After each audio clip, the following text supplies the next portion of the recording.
Oi, gente! A gente está começando o MartaCast, programa dedicado aos esportes femininos. O MartaCast é produzido pelo Coletivo Marta, grupo de pesquisa em comunicação e culturas esportivas, ligado ao Departamento de Comunicação Social da UFMG. E é coordenado por mim, Carol Vimiero, jornalista e professora da universidade. O episódio de hoje está sendo gravado na terça-feira, dia 14 de outubro.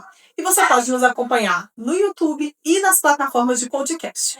Toda quinta-feira, às 10 horas da noite, o MartaCast vai ao ar também na Rádio FMG Educativa, no 104.5 FM, em Belo Horizonte e região metropolitana. Hoje, a gente vai falar sobre a quarta rodada do Campeonato Mineiro de Futebol Feminino, o primeiro título profissional de simples da tenista Nauane Silva, a participação memorável das brasileiras no Grand Prix de Lima de Judô, a medalha de bronze da dupla Ana Patrícia e Duda no Elite 16 de Newport Beach e muito mais. Fica com a gente que a gente vai falar dessas e outras notícias das mulheres do esporte agora. Hoje a gente está aqui na mesa eu, Carol Vimiero, que já me apresentei. Vou pedir para os meninos se apresentarem. Malu, por favor. Oi, gente, eu sou Malu Moura, estudante do sexto período de jornalismo e bolsista aqui no Coletivo Marta. Eu sou o Cauê Sivex, estudante do segundo período de jornalismo da UFMG. E eu sou Isabela Fernandes, estudante do quinto período de jornalismo aqui na UFMG.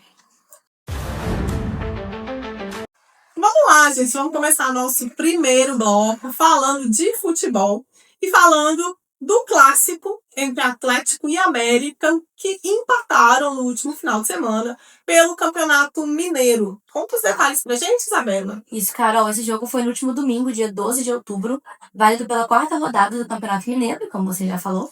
Foi um empate por 1-1 entre a América e Atlético. O primeiro tempo terminou sem gols, com oportunidades para as duas equipes, e só aos 33 minutos da segunda etapa que o Atlético conseguiu abrir o placar com o atacante Thalita. O América respondeu ao gol sofrido com bastante volume ofensivo e aí conseguiu já nos acréscimos, aos 47 minutos, um pênalti. A Emily Arias tentou tocar para Rafa Leves, que estava dentro da área, mas a bola tocou no braço da lateral Nini. A própria Rafa converteu a penalidade e deixou tudo igual no clássico, que ficou por isso mesmo, já estava no finalzinho, né? Então, não deu tempo de ninguém ele conseguir o gol da vitória, ficou 1-1 mesmo. Esse jogo acabou com 100% de aproveitamento do Coelho na primeira fase, deixando o time na segunda colocação com 10 pontos, atrás apenas do Cruzeiro com 12. O Atlético segue na terceira colocação com 7 pontos. Nessa quarta rodada, a gente teve também a vitória do Cruzeiro, que o Cauê vai falar melhor depois. E a gente teve também a goleada do Valadares em cima do Araguari por 10-2. No próximo sábado, dia 18 de outubro, líder e vice-líder do Cruzeiro e América se enfrentam no estádio Fremisa, em Santa Luzia, às 3 horas da tarde.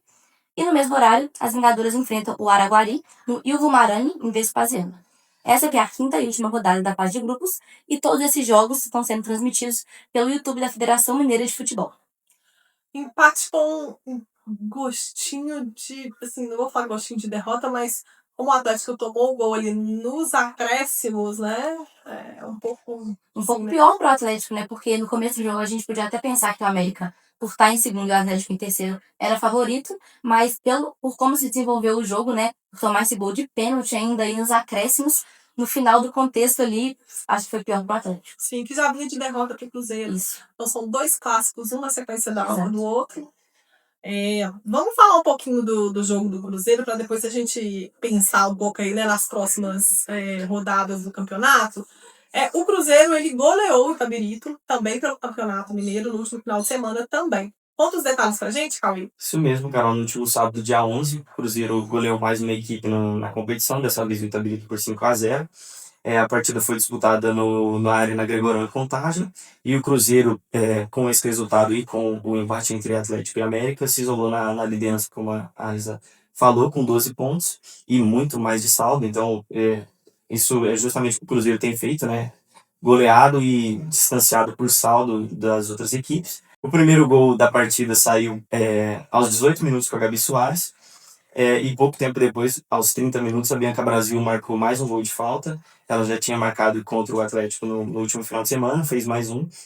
E aos 34, a Juscelie ampliou o placar e levou 3-0 para o intervalo. E no segundo tempo, o time não diminuiu o ritmo, como tem feito no campeonato e na temporada. O Cruzeiro sempre busca, como eu tinha dito, né, fazer placares elásticos, principalmente nesse campeonato, para construir um saldo de gols bom.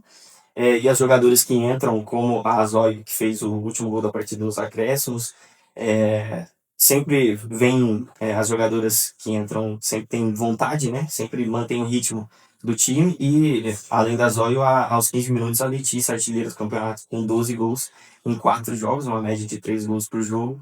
Fez também gol, então o jogo terminou 5-0. E aí, na próxima rodada, o Cruzeiro vai enfrentar o América, né, Cauê? Nesse confronto direto aí pelo primeiro lugar na primeira fase. Quem ganhar, né, provavelmente vai jogar com um time do interior, né? Que aí o Valadares e o Itabirito se enfrentam também pela última rodada. E quem ganhar desse jogo provavelmente não. Quem ganhar desse jogo vai ser quem vai jogar, né, contra quem ficar como líder aí da primeira fase. Aí E aí a vantagem do empate é do Cruzeiro e do Itabirito no confronto contra o Valadares. Então, o Atlético e a América, na verdade, esse clássico aí, acho que foi pior pro América por conta de ter perdido a chance praticamente de ficar na liderança. O Atlético já não alcançaria o primeiro lugar, então ficaria em segundo ou em terceiro e aí daria meio na mesma. Então, acho que foi pior pro América, mas o Cruzeiro também tem tudo para classificar em primeiro e vamos ver o Itabirito ou o Valadares, quem que vai enfrentar o Cruzeiro. O Cruzeiro, que inclusive já está classificado desde a terceira rodada no jogo depois contra o Atlético. Sim. E inclusive esse jogo entre o América e o Cruzeiro foi publicado pelo portal Diário Celeste, que a partida vai ser de portas fechadas, assim como os outros mandos de campo do América no campeonato, que foi contra o Itabirito, e o Valadares, que também foi sem público. E aí a gente tem tudo, né, gente, ao que indica, para termos o Cruzeiro e provavelmente o Itabirito, que vem fazendo, né, uma campanha melhor do que o Valadares. Tomou menos gols. Tomou menos gols. Tá com um saldo de gols, né, maior, né? Ou menor negativamente. Menor negativamente. E uma contra semifinal do outro lado, entre Atlético e América. Esse jogo entre Cruzeiro e América, ele está marcado para o próximo sábado, dia 18, às 3 horas, e ele vai acontecer no Estádio Municipal Vitor Andrade de Brito, em Santa Luzia. Sim, mais conhecido como Arena Frimisa. Sim. E aí a gente volta a falar, né, a última rodada dessa primeira fase. Semana que vem a gente vai ter aí definidos os confrontos das semifinais. Vamos passar, então, para o nosso próximo assunto aqui do bloco, que é a convocação do Arthur Elias para os últimos amistosos aí de 2025 da Seleção Brasileira. Conta os detalhes pra gente, Malu. Sim, a seleção foi convocada pelo técnico Arthur Elias para 2 amistosos no final de outubro contra a Inglaterra e contra a Itália.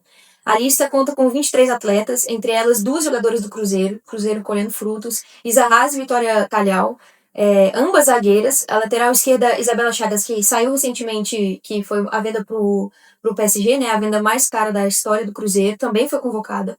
O anúncio oficial da convocação aconteceu dia 9 de outubro de 2025, no novo escritório da CBF em Miami. Inclusive foi transmitido ao vivo pela CBF TV. A seleção ela vai enfrentar pelas próximas datas FIFA a equipe da Inglaterra no dia 25 de outubro em Manchester, no Etihad Stadium, às 1h30, horário de Brasília, e contra a Itália no dia 28 de outubro em Parma, no estádio Tardini, às 1h15, também horário de Brasília. Esses duelos eles fazem parte da preparação para a seleção para a Copa do Mundo de 2027.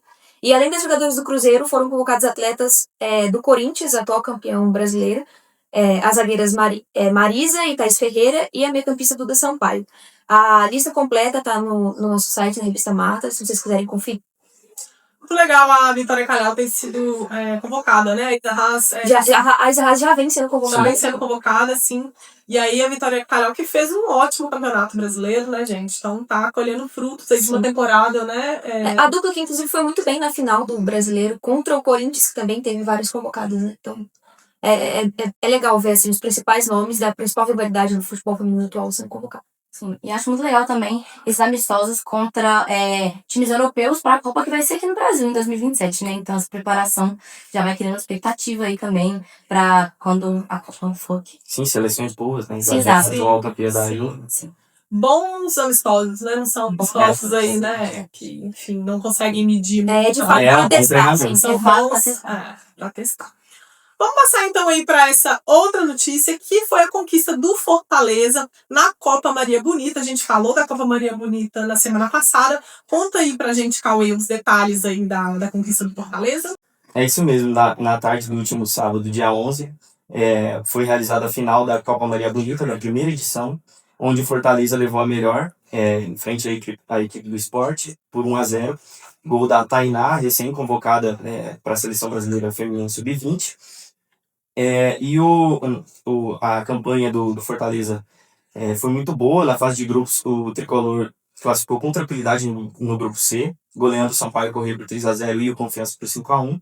E na semifinal, eliminando o Bahia por 1-0 num jogo difícil. O Bahia teve até uma jogadora expulsa.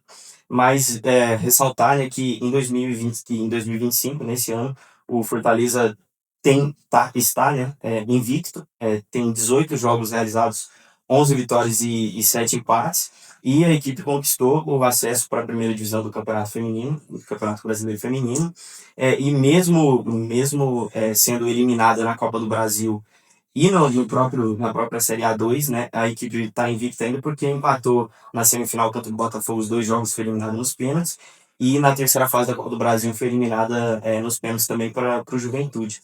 E também o Fortaleza ainda está disputando o Campeonato Cearense. Fez um jogo, acho que fez 8-0 na estreia, e vai disputar praticamente contra o Ceará, né? Vamos ver se o Fortaleza ainda acumula mais um título para vir forte pro ano que vem. A Tainá, inclusive, figura do jogo, tem só 18 anos, gente. Já vive uma temporada muito boa, tem 10 gols. 10 gols, né? Sim. Muito legal, né? Foi rápido, né? Um torneio. Mas acho que movimentou, né, gente? Acho que trouxe visibilidade.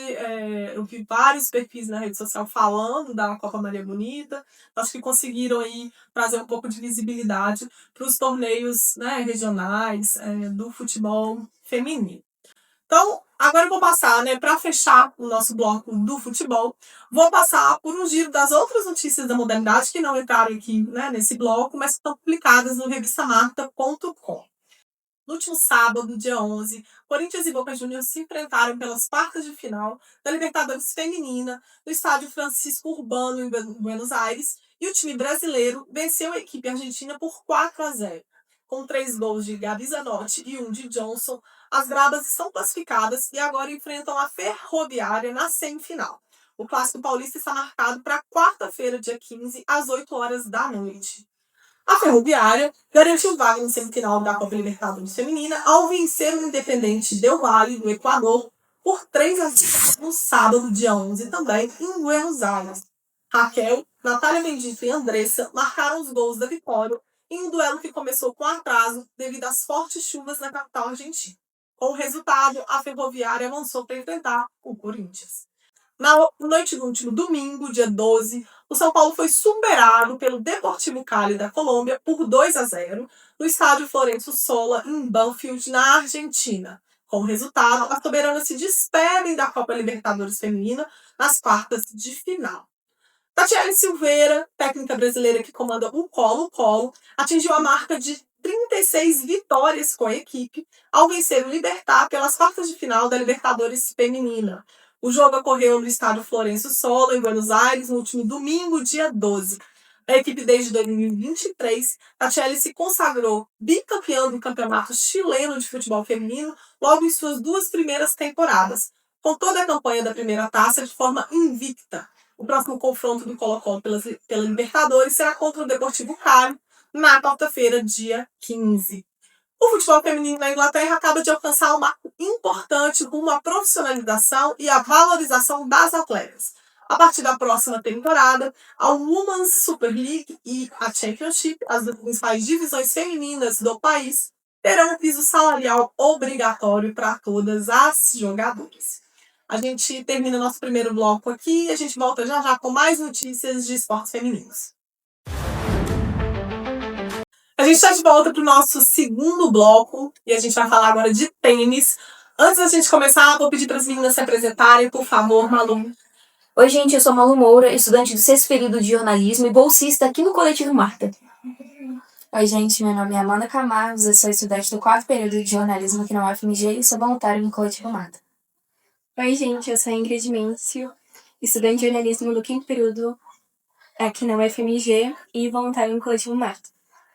Vamos lá, gente. Vamos começar falando, né, dessa notícia aí de que a Naone Vitória, a Naná, venceu o W15 de São João da Boa Vista.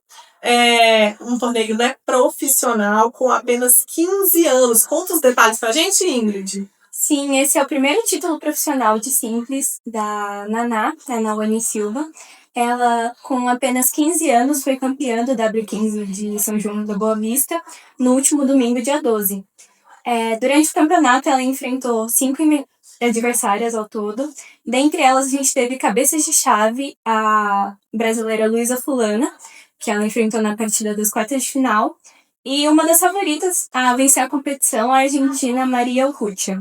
Na final, ela venceu a chilena Antônia Vergara, que é número 533 do ranking WTA, e era cabeça de chave número 3, por 2-0, com as parciais de 6-4 e 6-3, em uma partida que durou 1h30.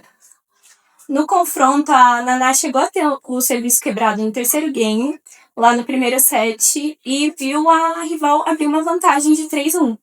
Mas ela conseguiu se recuperar, devolveu a quebra e virou o placar em 4-3. Então, mais uma quebra que ela fez e fechou a primeira parcial de 6-4.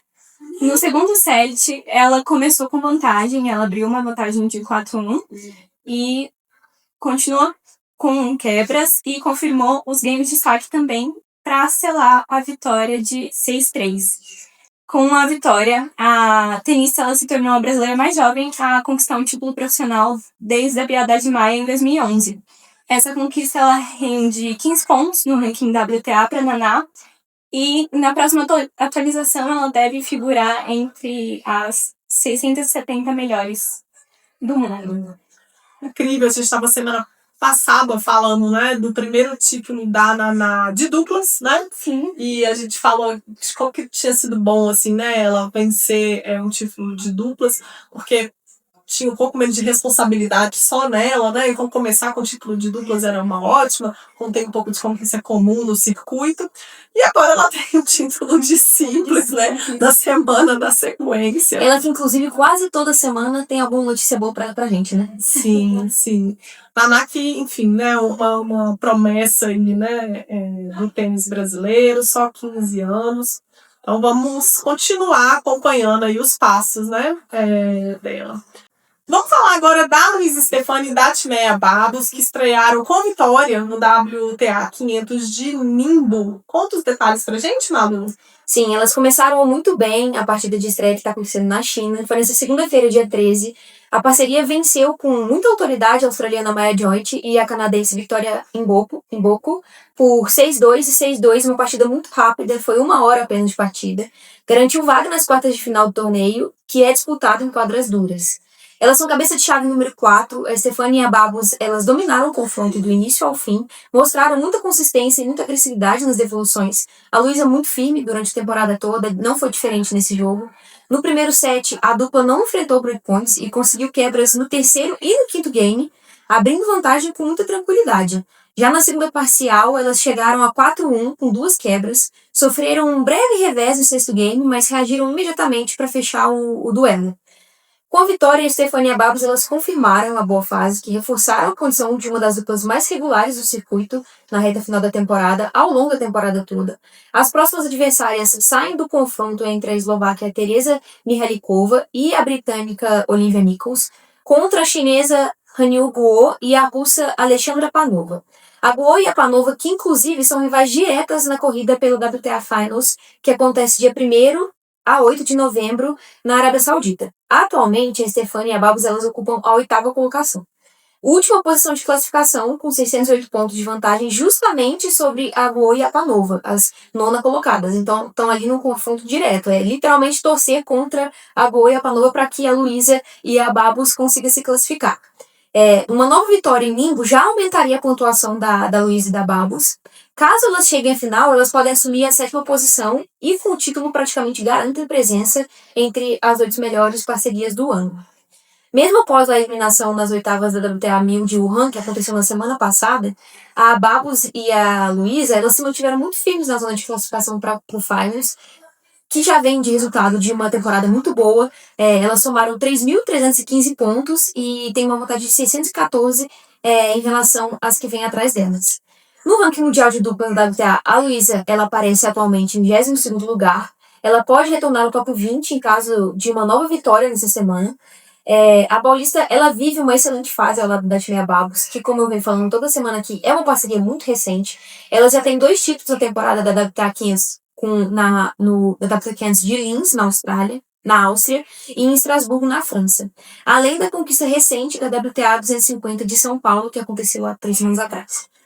Sim, ótima vitória, né? A Maia e a Imbogo elas são jogadoras de simples, mas estão tendo, né, uma ótima temporada. A Maia Joint subiu aí no ranking, né? Teve uma temporada super regular, uma menina super jovem. E a Vitória Imbogo, que deu uma caidinha agora no final da temporada, mas bem, né, de vitória lá no aberto do Canadá. Então, uma grande, enfim, ganhou muito espaço aí, né, no circuito em 2025, mas são jogadores de simples, né? Então eu acho que aí, de novo, prevaleceu ali a qualidade. A Luísa e a Babos confirmaram o favoritismo e muito bem confirmado. 2-0, muito tranquilos, uma partida muito rápida, fizeram o papel delas na partida de estreia. E agora pensando na próxima. Sim. Eu acho que tem tudo para elas conseguirem, né, ir pro Finals. A diferença é razoável e o tanto de pontos que a Gu e a Panamba tem que fazer para passar, assim, vai ser difícil, sabe? É bem provável que elas não estejam aí no WTA Finals, seria o primeiro Finals, né? Sim, e pra consagrar essa temporada delas, né? Que realmente foi muito bom.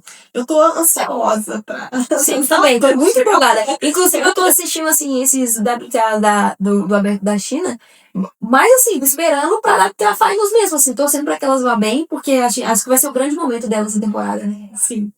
Vamos falar agora do Rio Ladies Open, né? E a Gabriela Sé é a única brasileira com vitória no primeiro dia de competições. Conta os detalhes pra gente, Amanda. Foi isso mesmo. As tênis brasileiras começaram a sua caminhada no Rio Ladies Open na segunda-feira, no dia 13, enfrentando os primeiros desafios da chave principal do torneio, realizado nas quadras do Tech 7 Academy no Rio de Janeiro. O evento ele integra a série do WTA 125 e distribui uma premiação total de $115 mil. A principal e única vitória nacional do dia veio com a gaúcha Gabriela Sé, de 32 anos, que atualmente ocupa o lugar de número 362 no ranking mundial. E ela protagonizou uma virada emocionante sobre a Argentina Hortense, vencendo por 2-1 com parciais de 2-6, 7-6, com 4 no tie-break, e 6-4, 6-4 em uma longa batalha de 2 horas e 57 minutos. Depois de ser dominada na primeira parcial, a Gabriela reagiu com firmeza, salvou um momento importante no segundo set e levou no tie-break. No terceiro e decisivo set, a brasileira ela quebrou o saco da rival no 4-4 e confirmou a vitória logo em seguida. Já Sofia Mendonça, também do Rio Grande do Sul e número 887 do mundo, entrou na chave como lucky loser após uma desistência, porém ela acabou sendo superada pela espanhola Irene Burilo, número 238 do mundo, por 6-1 e 6-3 em 1 hora e 20 minutos de partida. A jovem paulista também, a Ana Candiotto, de 21 anos e número 401 no ranking, ela teve muito próxima de sua vitória, mas ela foi superada pela Burudiana Sada Nahimana, com parciais de 2-6, 6-2 e 7-6, com 7-3 no tie-break, um duelo bastante equilibrado.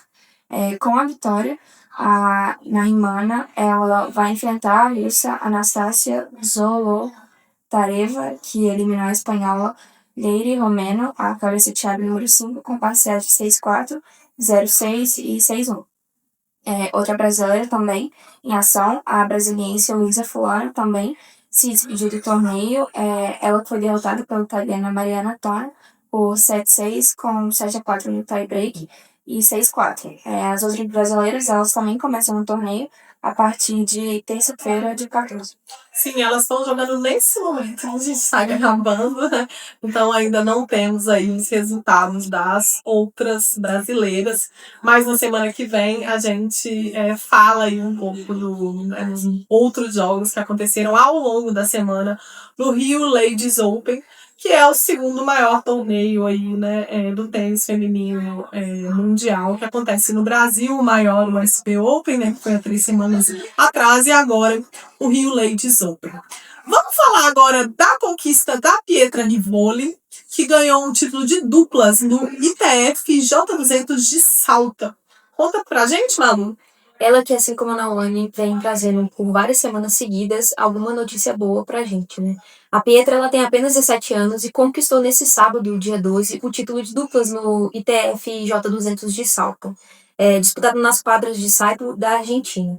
Ela jogou ao lado da anfitriã Sol Larraia. A gaúcha venceu a venezuelana Sabrina Balderrama e a peruana Gabriela Pimentel por 6-4 e 6-1 e confirmou o favoritismo das principais cabeças de chave da competição. Com o resultado, a Pietra ela somou seu 4º título de duplas no circuito mundial juvenil e o 2º em salto. Ela já havia vencido o torneio no ano passado, ao lado da argentina Candela Vázquez.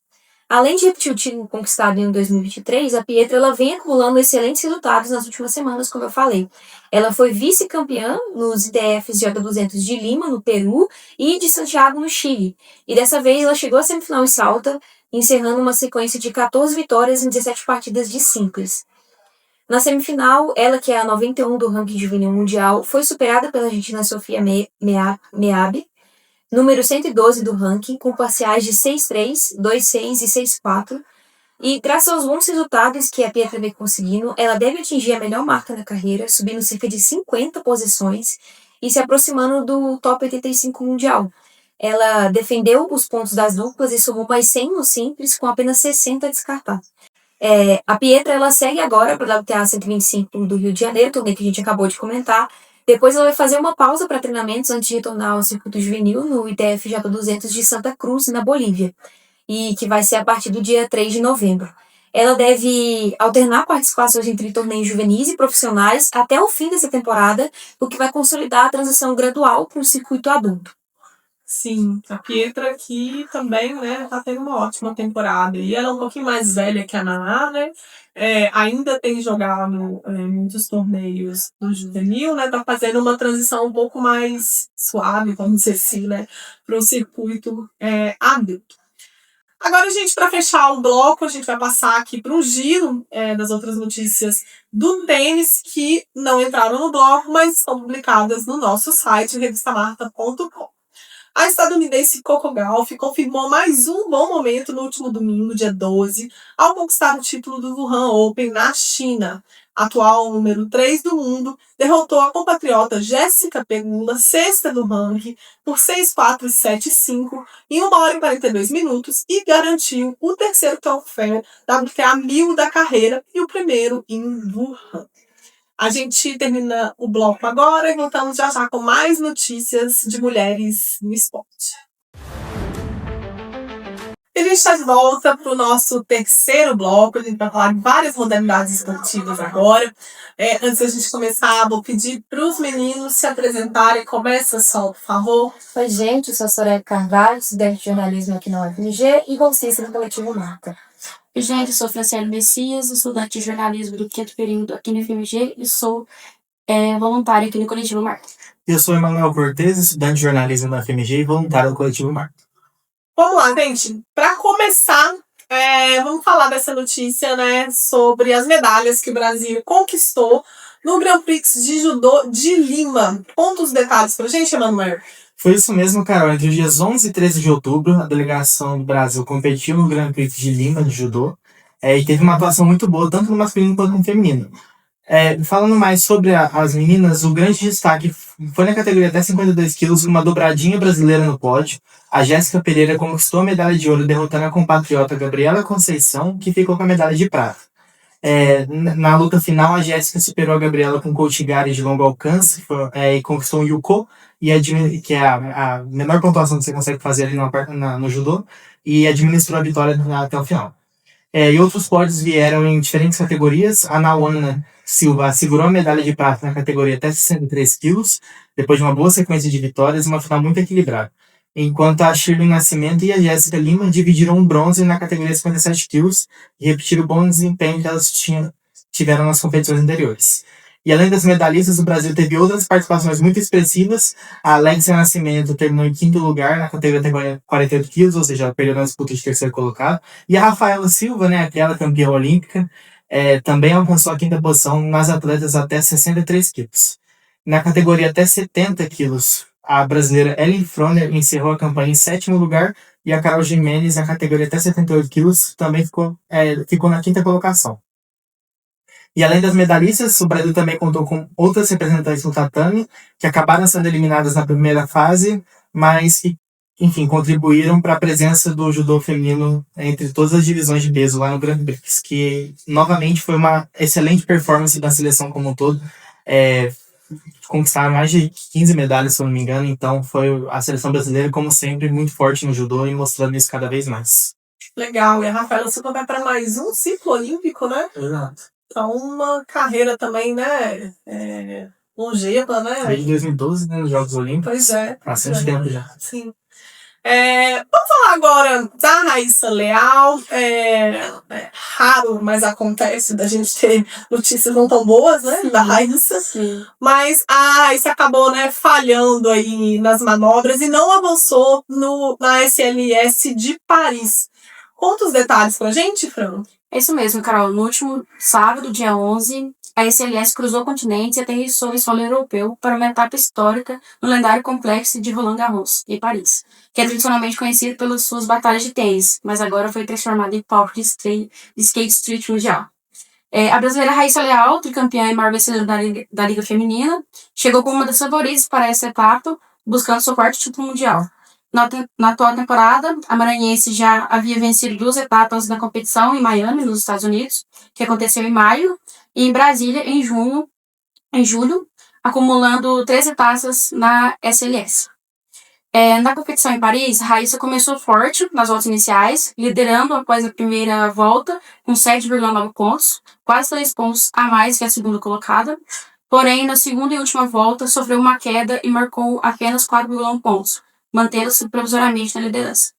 Durante as etapas de manobras individuais, a fadinha do skate apostou em seu ponto forte, o corrimão, mas não teve um bom dia. Errou as 4 primeiras tentativas, somente na última conseguiu completar uma manobra sólida, que recebeu 8 pontos. Uma nota alta, porém suficiente para garantir vaga na final feminina. Mesmo com o desfecho inesperado, em Paris, seguimos com grandes expectativas para a última e decisiva etapa da temporada, o Super Crown, que acontece em dezembro, nos dias 6 e 7, em São Paulo. Essa será a chance da Raíssa fechar o ano em chave de ouro, né, diante da torcida, e buscar o tão sonhado 4º título mundial do skate. Muito legal, eu vi as imagens dela lá no complexo de Roland Garros, eu como fã de tênis achei incrível. É engraçado que o complexo de Roland Garros, ele recebe de vez em quando, né, disputas de outras modalidades esportivas e pro fã É de diferente, né? A pista de skate no Roland Garros é diferente. Mas o estádio, né, o ginásio, estádio, né, ele é muito bonito, né? Sim. Então fica sempre muito legal, mesmo quando são outras modalidades que são disputadas. Vamos falar agora dos Jogos Pan-Americanos e Parapan-Americanos de 2031. Né? A gente teve aí na última semana a derrota, né, da candidatura de Rio e Niterói para Assunção. Conta os detalhes pra gente, Soraya. Isso mesmo, Carol. A votação aconteceu em uma Assembleia Geral da Pan Esportes, lá em Santiago, no Chile. Foi nessa última sexta-feira, no dia 10, e contou com o resultado, né, que a capital do Paraguai, Assunção, vai ser a sede dos Jogos Pan-Americanos e Parapan-Americanos de 2031. A capital paraguaia derrotou a forte candidatura, né, a candidatura conjunta das cidades brasileiras Rio de Janeiro e Niterói por 28 a 24. O Brasil, que buscava sediar as competições pela terceira vez, confiava ali no legado e nas estruturas dos Jogos Olímpicos de 2016 para vencer. A gente tem uma ideia de como funciona a votação. São 41 comitês olímpicos de países que participam do Pan-Americanos, que votam nessa assembleia, e os países que já foram sede têm peso dobrado.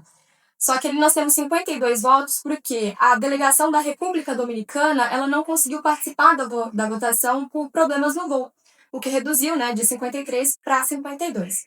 Essa vai ser a primeira vez que o Paraguai vai receber essa competição. No ano passado, o país também se candidatou para ser sede dos Jogos de 2027, que teve aí uma confusão com Barranquilla, e aí tiveram que fazer uma votação às pressas. Foi derrotado, né? Os Jogos de 2027 vão ser em Lima, no Peru. Mas eu acho, Carol, que esse resultado teve ali um dedo muito importante dos Jogos Pan-Americanos Júnior, que foi esse ano, né? A gente trouxe aqui vários episódios resultados do Pan Júnior. Foi um evento com saldo muito positivo, né? Teve ali algumas reclamações sobre a estrutura e transporte em alguns ginásios, mas, em geral, no saldo total, foi um evento realizado com muito êxito. Então, eles ainda vão ter 6 anos para resolver esses pequenos problemas, né? E foi uma candidatura que, como eu disse, é de resistência também, porque eles tiveram ali a derrota para Lima, não desanimaram, mexeram no projeto, mandaram de novo para 31, e aí agora veio o resultado positivo para eles. Uma pena pra gente, né, que queria mais um evento, um grande evento aqui no Brasil, mas agora é esperar para a Assunção fazer bonito de novo com o Parapan e o Pan-Americano de 2031. Então é isso, né, gente? A Assunção, no Paraguai, vai receber pela primeira vez os Jogos Pan-Americanos e Parapan-Americanos em 2031. Também deixar os outros países da América do Sul receberem grandes eventos, né? Acho que é importante também que os jogos, né, são diferentes torneios façam por outros países. Vamos falar um pouquinho de tênis de mesa agora. A Bruna Takahashi avançou no simples do Campeonato Pan-Americano de Tênis de Mesa. Conta os detalhes pra gente, Sol. Isso, Rock Hill, nos Estados Unidos, está sendo palco entre os dias 12 e 19 de outubro do Campeonato Pan-Americano de Tênis de Mesa de 2025. E está ali reunindo alguns dos grandes nomes do continente nos Estados Unidos. Nós tivemos muitos brasileiros participando do campeonato. A primeira que entrou em ação foi a Vitória Strasburger no dia 12, no domingo. Ela enfrentou a dominicana Esmer Castro e acabou sendo eliminada ainda na fase de 64 avos. Em uma partida equilibrada de 48 minutos, a Vitória começou bem, ela venceu os 2 primeiros games por 11-5 e 11-7, mas viu a adversária reagir e virar o placar, encerrando o duelo em 4-3. No dia seguinte, foi a vez da Laura Watanabe e das irmãs Takahashi, a Bruna e a Julia entrarem, né? E elas entraram direto na fase de 32 avos. A Watanabe venceu a guatemalteca Idaline Zapata por 4-3, mas foi superada na sequência pela chilena Daniela Ortega, que é a número 99 do ranking mundial, por 4-2 em um jogo bem disputado. Foi ali 53 minutos de partida. Já a Julia Takahashi começou com vitória sobre a jovem norte-americana Irene Yon, de apenas 14 aninhos. Venceu ali por 4-1, só que ela acabou sendo eliminada na fase seguinte também para uma chilena, depois de um 4-0 da Zheng Jin em 37 minutos de partida. Já a Bruna Takahashi, que é a melhor mesa tenista das Américas no ranking mundial, teve um início de campanha muito forte. Ela venceu a costa-riquenha Lúcia Zavaleta por 4-0 em apenas 22 minutos. Na sequência, superou a canadense Sunny Zheng por 4-0 também, avançando para as quartas de final. Seu próximo desafio individual será contra a norte-americana Jessica Hayes, nessa terça-feira, 14. Inclusive, enquanto a gente grava, a Bruna está jogando. Nas duplas femininas, a Laura Watanabe e a Julia Takahashi, elas estrearam direto nas quartas e, infelizmente, foram eliminadas pelas porto-riquenhas Adriana Dias, que é a número 20 no ranking mundial, e a Briana Burgos por 3-0, e o confronto foi bem equilibrado, foi um jogo bem equilibrado.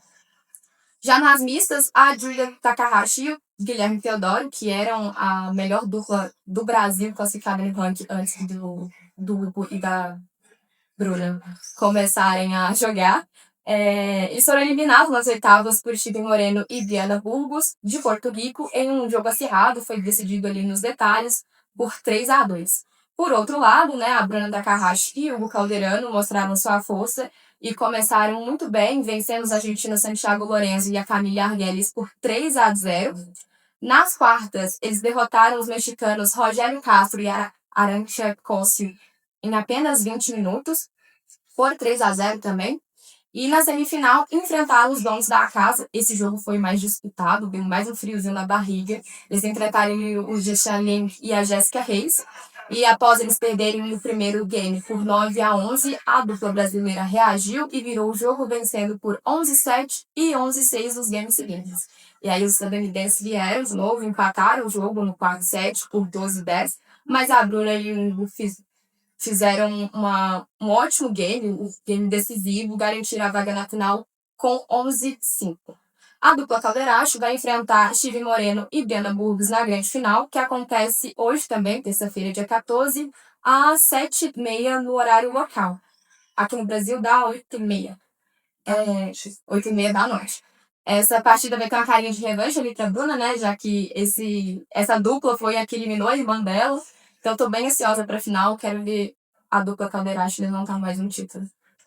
Tá certo. Semana que vem a gente fala aí dos resultados, então, do Campeonato Pan-Americano de Tênis de Mesa. Para fechar o bloco agora, vou passar aqui por um giro das notícias de várias modalidades femininas que não entraram nesse bloco, mas que estão publicadas no nosso site, revistamarta.com. A Confederação Brasileira de Ginástica anunciou na última quinta-feira, dia 9, as atletas convocadas para o Mundial de Ginástica Artística, que será realizado entre os dias 19 e 25 de outubro, em Jakarta, na Indonésia. A equipe feminina contará com os nomes já conhecidos de Flávia Saraiva e Júlia Soares, além de duas promessas da nova geração, que subiram para a categoria adulta neste ano, Júlia Coutinho e Sofia Weisberg. É isso, a gente termina o nosso terceiro bloco. Já a gente volta com o nosso último bloco sobre vôlei. Então vamos lá, gente, para o nosso quarto e último bloco. Vamos falar um pouquinho de vôlei. Antes da gente começar, eu vou pedir para Keila se apresentar, por favor, Keila. Oi, eu sou a Keila Guedes, estou no terceiro período de jornalismo e sou voluntária aqui no Coletivo Marta. Fran e Emanuel já estavam aqui na mesa.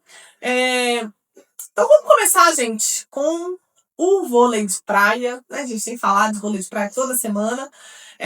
E a Ana Patrícia e a Duda conquistaram bronze no Elite 16 de Newport Beach. Conta os detalhes pra gente, Emanuel. Exatamente, Carol. As campeãs olímpicas em Paris, a Duda e a Ana Patrícia, conquistaram a medalha de bronze lá em Newport Beach. Foi disputada nesse fim de semana na Califórnia. Foi o quinto pódio das brasileiras em 2025 e todas as medalhas nesses pódios foram de bronze. Anteriormente nas etapas de Brasília, Montreal, Hamburgo e João Pessoa. Atualmente, a Duda e a Ana Patrícia estão na 12ª colocação do ranking da Federação Internacional de Vôlei. Nessa competição, depois de liderar o grupo na fase classificatória e superar as também brasileiras Tamila e Vitória por 2-0 nas quartas de final, as brasileiras caíram diante das americanas Doni Indenaburg em um confronto equilibrado que foi decidido no tie-break. Na disputa pelo terceiro lugar, a Duda e a Ana Patrícia dominaram as norte-americanas Cannon e Kraft, atuais vice-líderes do ranking mundial, com autoridade, vencendo 2-0 parciais 21-11 e 21-12. E antes do Campeonato Mundial, que acontece entre os dias 14 e 23 de novembro, em Adelaide, na Austrália, a dupla volta para a quadra na etapa de Cape Town, na África do Sul, entre os dias 22 e 26 de outubro. Sim, ele tinha comentado, né, como a Ana Patrícia e a Duda agora voltaram com tudo, né? E tem tido conquistas aí tanto no circuito, né, brasileiro quanto no circuito mundial. Então conquistaram aí mais um bronze, né? E seguem aí nesse novo ciclo olímpico. Vamos falar um pouquinho de vôlei de quadra agora. O SESI Bauru conquistou o terceiro campeonato paulista com campanha invicta. A gente teve, na verdade, os campeonatos todos, né, estaduais nas últimas semanas. E aí tivemos, então, a decisão aí do Paulista no último fim de semana. Conta os detalhes pra gente, Keila. Isso mesmo, Carol. A Arena Paulo Scarpa, em Bauru, foi palco para a vitória do SESI Bauru em cima do Paulistano Barueri. No último sábado, 11, a equipe bauruense superou o Paulistano Barueri pela final do Campeonato Paulista de Vôlei Feminino, por 3-0, com parciais de 25-22, 25-22 e 25-19. Com essa vitória, o SESI Bauru encerrou com uma campanha invicta, perdendo somente 4 sets em 11 partidas disputadas e conquistou, assim, o seu terceiro campeonato paulista. No primeiro set, a equipe da casa começou com alguns erros, mas logo recuperou a virada de bola, pressionando o saque e reforçando a defesa. O mesmo permaneceu no segundo set. O Barueri manteve um bom começo, mas logo o SESI Bauru recuperou, mutuou nos contra-ataques, fechando a parcial assim com 25-22. Diferentemente das parciais anteriores, em terceiro set, o SESI Bauru começou dominando e seguiu crescendo nos bloqueios, contando com o destaque da ponteira Acosta e da oposta Bruna Moraes. Dessa forma, a equipe bauruense manteve o ritmo e repetiu o feito de 2018 e 2022. Legal, e aí vem aí, né, SESI Bauru e Barueri, né, se preparando para a Superliga também, né, que começa na semana que vem, então vem aí da final do Paulista. Vamos falar do Carioca? Então a gente teve também, né, a definição aí do campeão do Carioca de vôlei. E o Sesc Flamengo venceu o Fluminense de virada e conquistou o 20º título carioca. Outros detalhes, Fran? É isso mesmo, Carol. O Sesc Flamengo foi campeão carioca pela 20ª vez, depois de vencer o rival Fluminense no tie-break de virada, né? A decisão aconteceu na última segunda-feira, dia 13, no ginásio do Tijuca, na capital carioca. No primeiro set, o Fluminense dominou o rival e venceu com um parcial de 25-17, com destaque para o Costa Ariane. Já no segundo, as ponteiras Helena, de 20 anos, e Micaela, de 18, entraram em quadra e o Flamengo venceu por 27-25. O tricolor venceu o terceiro set por 25-18, atuando coletivamente muito bem, né, com grandes defesas da líbero Marcele. A quarta parcial foi mineira e o Flamengo provocou o tie-break para vencer o rival por 24-18.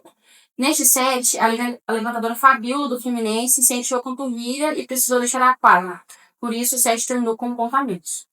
Bem atípico isso, né? Diferente. Sim, sim. Em um tie-break muito disputado, o Flamengo saiu na frente e chegou a ter uma vantagem de 6 pontos, com uma atuação brilhante da ponteira estadunidense Simone Lee. No entanto, o Fluminense se reergueu e chegou perto de alcançar o rival.